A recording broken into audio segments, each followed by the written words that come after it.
Монголын улаан загалмайн нийгэмлэгийн эрүүл мэндийн хөтөлбөрийн үндсэн нэг чиглэл бол анхны сүлжээний сургалт болон үйлчилгээ байгаа.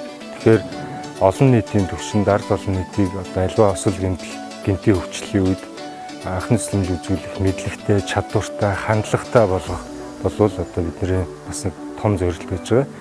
Тэгэхээр сүүлийн үед бол Монгол улсад осол гэмтэл, замтай өрийн осол, үер усны аюул гэх мэтлэн ахуй осол гэх мэтлэн маш осол гэмтлийн тоол тасралт үүсэн нэмэгдэж байдаг. Тэгэхээр энэ тохиолдлуудад хэрвээ хамгийн ойр байгаа хэн нэгэн анхны сүлжээг зөв үр дүнтэй үзүүлж чадах юм бол эмнэлгийн тусламж ирэх, эмнэлгийн тусламжинд очих хооронд хугацаанд бол тэр хүмүүс зөв анхны сүлжээ авч чадах юм бол амь нас эрүүл мэндээрээ хохирохгүй байх юм өндөр магадлалтай байдаг. Тэгэхээр өнгөрсөн жилээс бид нэр Израилийн улаан талст нийгэмлэгтэй анхны сүлжээний сургалтын чиглэлээр хамтарч ажиллаж эхлээд байна. За энэ Израилийн улаан талс нийгэмлэг бол ялгаагүй олон улсын улаан загалмайн улаан хавирхан сар нийгэмлэгүүдийн холбооны сургалтын стандартын дагуу маш олон хоорондын сургалтаа явуулдаг, үйлчлэгээ явуулдаг энэ чиглэлээр их өндөр хөгжсөн тийм орон байж байгаа. Тийм учраас энэ удаад бол Израилаас 2 мэргэжилтэн ирж 10 хоногийн хугацаатай Монголын улаан загалмайн нийгэмлэгийн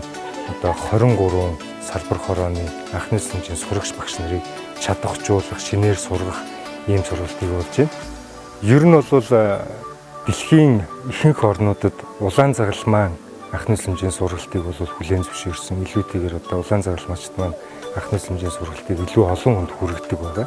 Монголын улаан загалмайн нийгэмлэгийн хувьд бол энэ стандартыг баримталж олон улсын анхны сүлжээний сургалтын стандартыг суурилж явуулдаг. Илүүтэйгээр олон нийтэд жирийн иргэдийг сургах тэр хүмүүс маань ойлгоход хялбар анхны сүлжээ хамгийн хялбаршуулсан арга барилуудыг заадгаараа илүү онцлогтой байна. Бүх аймагуудад улаан загалмайн салбар хороо болгонд гамшигын үед хариу арга хэмжээ авч ажиллах 15 хүнтэй баг, сайн дурынхны баг томилогдсон байдаг. Эдгээр сайн дурынхны багийн хүмүүс 15 хүмүүсийг бүгдээр анхны сүлжээ үзүүлэх чадвартай, гамшигын үед ажиллах тодорхой сургагдсан хүмүүс байж байгаа. Тэгэхээр эдгээр хүмүүс бол хэрвээ шаардлагатай бол онцгой хууль ерхий газар болон цагдаа, эмнэлэг, бусад бүх байгууллагуудаа дэмжлэг үзүүлж анхны сүлжээ үзүүлэх юм үүрэгтэй чиглэлтэй ажилтдаг. Израилийн улаан талс нийгэмлэгээс хүрэлцэн ирсэн байгаа. Израилийн улаан талс нийгэмлэгт би гамшигын менежментийн зохицуулагч гэдэг ийм албан тушаалтай.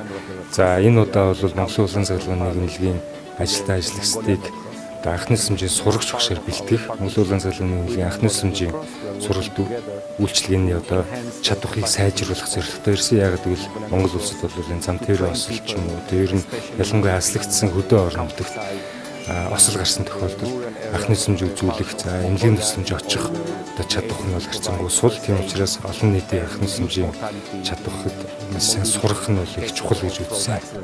That are a major issue.